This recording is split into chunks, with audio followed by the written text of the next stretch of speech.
از آیین زنداری و شوهرداری مجبور شدیم که اکنون درباره همین حقوق زنک و مردک صحبت کنیم که همین زنها در اسلام یگان حق دارند یا مردها در همین اسلام یگان حق دارند یا اسلام فقط نماز و روزه و حج خلاص. جناب پیغمبر صلوات الله ربی و سلام فرمودند که شیطان، حدیث امام ابو داود روایت میکنه، شیطان هر روز پیش دو زنها می اومده. خوشو فهمیده سیا؟ امام ابو داود حدیث روایت میکنه شیطان هر روز پیش دو زنها می اومده، همون دو زنهایی که عدالت کردن نمیتونن، به قشاقی خوری و جنگ و حقاره زندگی میکنن. بعد می اومده است میگفته است که اگه تاجیکیش قد گویم قند زنی هزار رحمت دات که فردای قیامت من در دوزخ تاقه نموندی. با همه دستش قطعی آمده روی دو زنه رو میمالیده، میگفته قند زنی اجایه این پگه. حدیث امام ابو داود روایت میکنه، سادش همینه. انسانهای پرالیچ همه موندیدگی، یعنی اینسولت میزنه یک نیمشون ای کار میمونه. آدمایی که زنکار عدالت کردن نمیتونن روز قیامت از لحد میخسین فلجن. حدیث امام مسلم روایت میکنه. زنگیری حواس نیست. آیا همین زن حق داره؟ سوره بقره آیه 228. اعوذ بالله من الشیطان الرجیم. بسم الله الرحمن الرحیم. ولهن مثل الذین علیهن بالمعروف.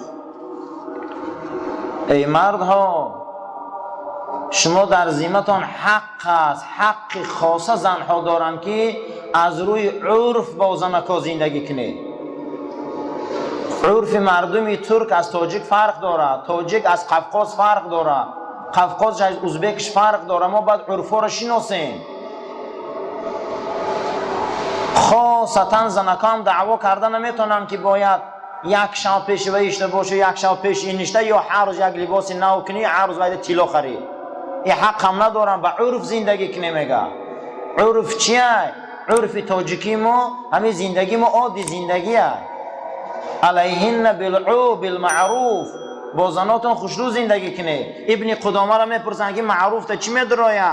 میگم یکم شایستگی. چون ما زندگی شایسته نداره، چون ما شایسته نیستیم، چون ما در زندگی ما شخصیت نیستیم، چی به از زر نمیدرایم زن مونده پیش ما نمیخیزه، ای بی خود مونه. دویم باید در زندگی ما آزار نباشه. گفته این حقای زنکا های. زنکا باید آزار زبانی نتی. زنی یکی از عالمترین صحابه نامش معاذ ابن جبل بود، عالم صحابه بود، کسلی وبا دمور، همین کرونا ویروس دمور، همین صحابه. زنش پیش پیغمبر خدا شکایت اومد. ای روی صحابه و علمای صحابه شکایت دون، ما کیم که ایریم شکایت نمیکنم؟ پیش پیغمبر خدا اومد ای شکایت کرد. رسول الله در جواب گفت یکم حق مرد برگردن زن همینه که و عاشرهن بالمعروف. ای مرد که آخمی زباناتون خدا گیرید گپی خوب گوی، گپی نغز گوی زنکا دا. نخوز زنک سزاواری دشنام باشه، نخوز زنک سزاواری حقارت باشه. جناب پیغمبر گفت خدا لعنت کند اون مرد را که دستر زنش میزنه. خدا لعنت کند اون مرد را که زنش سیاه میکنه. خدا لعنت کند اون مرد را گفت پیغمبر که خودش نو میپوشه و زنش کهنه میپوشه. حدیث امام بخاری روایت میکنه. آخه ما آیین زنداری مون فکر کنیم، یکم با عرف باید زندگی کنیم. عرف چیه؟ باید ما امروز بینیم که عرف تاجیکی ما چخیلیه، چخیلی لباس پوشی داریم، چخیلی مقصد پیشتره کمپیرامون زندگی میکردن، اندک عادی زندگی ها داشتیم. ما با عرف حق نداره. با حدیث داریم که تکلیف ما لا یطاق، همون چیزی را که شوهر زورش نمیرسه، اگر زنها همون را طلب کنن که من ده اینو و اینو آن میگیری، زور شوهر نمیرسه، روز قیامت خدا این زن ای زبانش کشول میکرده. این حقا را باید ما دونیم. برای چی امروز ظلم میشود؟ برای چی امروز نافهمی میشود؟ برای چی امروز دشنام میشود؟ چی و شایستگی نیست از زندگی؟ افتریتت میگم نیست. چی با؟ برای که سوء استفاده زیاده در منصب. یک آدم روبر میمونه نمیزم اینا رو میفروشه، همه را جزیر میکنه. تو کی خود در اموال دولتی چقه میشی؟ وای حق ملت های، وای حق امت های، تو چی سوء استفاده وظیفت میکنی؟ امروز مردم سوء استفاده میکنن، خیال میکنن همین زنک نکاح میکنی وای غلامه برای او. تمام باید او 24 ساعت بیچاره هم مرکب خر باری بعد خانه او در کار کنه. این حق نداره. در کجا آمده این؟ در کجا آمده این که زن باید غلام باشه؟ در کجا آمده که زن باید 24 ساعت چابک کنه و 24 ساعت علف درآوه؟ در کجا آمده؟ با تعریف میکنن شوروی را. بیچاره همین زنکا از همین پمیدارچینی و بادرینگچینی را بیزار شدگی بدن. بسیاری همون کمپیرها نقل میکنن که شب میخیزیم سحری وقت نماز، شوهراشو میگفته که آبازی نکردی؟ میگفته نه. میگفته آخه شب من خود نزدیک شده بودم. ای همون بی‌فرگی را نمیفهمیده. با تعریف میکنن شوروی را. و زن باید راحت کنه، زن باید عالیه حسن باشه. زن معاذ ابن جبل شکایت میکنه، میگه یکم همینه که مردها باید خوشگپ باشن. دویم گفت که ای مردها از خدا ترسید در حق زناتون. چیز خودتون میخره و یاد روی کنه، چیز خودتون میپوشه او را پوشونه. زنم باید اکنون حق شوهر دویم آید میگه خدا ولهن مثل الذین علیهن بالمعروف. شما به معروف نیک به عرف به زناتون نزدیک شوه. ای مردم خدا با زنا را میگه ولی رجال علیهن درجه. دویم آیت بین شما زناتون به عرف نزدیک شوه. و چی ما را با او زن حلال کرد؟ چی ما را در بالای او زن برآمدند حلال کرد؟ چی بود که او زن قشاقش برای ما حلال کرد؟ خدا. و خدا حلال کرده ما را با او زن، او را نکاح میگن.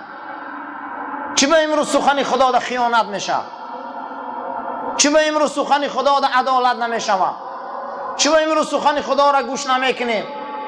با میگن که زندگی ها ویران میشه. زندگی های هممون قریب قرآنی نیست. زندگی های هممون اسلامی نیست. سیوم چهارم خرج. در گردن مردک خرج واجبه.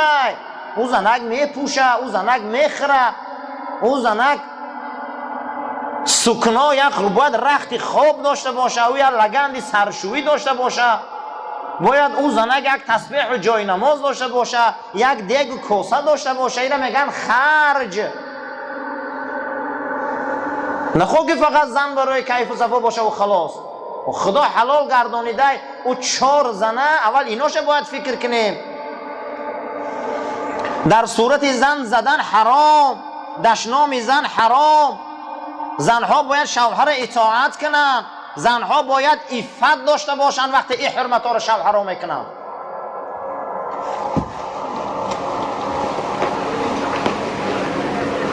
در عدالت چی میدراید؟ در عدالت سخن نیک خوراک میدرآمده، پوشاک میدرآمده. عرف نگاه کردن در کاره چیز در شأن زنک در کاره. امروز زنک ها شأن دارن، شرف دارن. برای زنک باید یک رخت خواب باشه، یک حمام خوشرو باشه. زنک ها باید نوبنه و خوشبویی کنن پیش شوهراشون. اینی شأن و شرف باید ما اعتبار تیم. عرف نگاه کنیم. آیلی که 10,000 روبل 15,000 روبل صرف نکنین حرامه. اما چنی 10,000 پاتا دراز کن، چنی 15,000 پاتا دراز کن، دوده که نمیتونی چی دویم زن میگیری؟ جاگه خوابی در عدالت نمیدرایم. گفتن اگر آدمای 2 زنه و 3 زنه حضرت امام محمد میپرسن 2 زنه و 3 زنه ها چی کنن که جاگه خوابی را جدا کنن؟ گفتن 4 روز پس حق دارن. برای که حفصه مادرمان حضرت عمر 4 نشان داد، 4 ماه گفت ما میتونیم که امین قیاس کنیم، از امین دلیل گیریم. هر مرد میتونه که پیش زنی یکم و دویم و سیم و 4 روز پس روا میتونه. آخی شریعت ما عرف نگاه کنیم میگه. از همین عرف مادر 99 فایز مرده که تاجیک بیچاره پرستتی داره. هر بگه اگر او را بردن گیرن دیگه پا میزنه. ما چی باش به شریعتمون زندگی نمیکنیم؟ عرف نگاه کردن در کار، کمبودی زندگی، کمبودی کار، کمبودی خوراک. ای کجا همون مردک دیگه بیچاره بیدار میشود؟ 4 روز یک بار گفتیم این زنکای به مقصد به توفیقم زیاد در میخوای گه بگه پیشین یکی خیلی در یگان جای شرع نیست. این حق زن نداره، این حق مرده. 4 روز اگر پیش همون زنش نروه مرد گناهگار میشود. ام المؤمنین حفصه حضرت عمر 4 نشان داد. ای همین دلیل میگیره امام محمد. قسم به خدا همیره بسیار تو نمیدونسته. فقط یه چی سوال میتین حضرت درباره قرض گاوزن. او بیزارم همین پول تونمو، همین قرضی تونمو خی. قرض اون که دادی خودتون رو حل کردن گیره. منبر جای قرض قواله و سودای ما و شما. ای مسئله اویله داری باید سوال کنیم. فقط میبیان که قرض گاوزن. و نته قرض چی دمیتیشه قرض؟ چی دمیتیشه بو؟ میلیون میته با گیریه کاره میگه درباره قرض گاوزن. و قرض مسئله اجتماعی است، سود قدی حلش کنه، عقد قدی حلش کنه، سند قدی حلش کنه، عریضه قدی حلش کنه. اسلامی که نمیکنن با میگه درباره قرض گاوزن. منبر جای فقط قرضه. مسئله خانوادگی را باید بسیار پرسه. همین هفته آخر فقط زنکا اومدن که شوهرامون ما رو میزنن، نه دندان مونده نه دستمون همه شکستیان. او بالا یا کم تر فکر کنیم. اللهم ربنا تقبل منا انك انت السميع العليم وتب علينا انك انت الرؤوف الرحيم. اگه خدا خواهد دیگه همین رفتگی آیین زناشویی رو سر میکنیم. دیگه حضرت ابوبکر موند نکو. در حق یک برادر معلم مرده زینالدینوف خدا جوش بهشت کنه.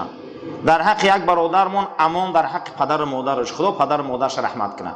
دعا کن در حق مفتی که غیرت دینیش خدا بلند کنه، مسجدها رو هوی کنه، دروازه‌هاش زیادتر مسجد بسیار اندازه.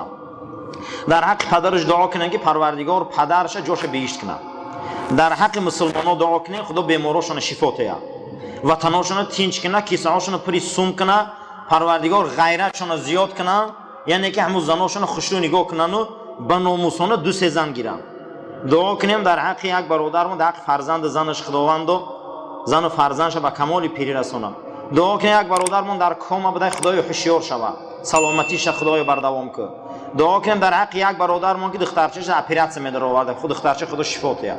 دعا کنیم در حق خدمتگارای مسجد که خدا غیرتشون زیاد کنه و ناموسشون بلند کنه و برکت در کسب کارشون ده. دعا کنیم در حق یک برادرمون نامش ادریس بده، پروردگار دولت زیاد کنه. پروردگار هممون توفیق ته، هدایت ته برای راست. پروردگار هدایت رهسپار ما گردانه. پروردگار همین مردکا رو جوان مردیشون بلند کنه که زنداری اسلامی را پیش گیرن. برحمتک یا ارحم الراحمین.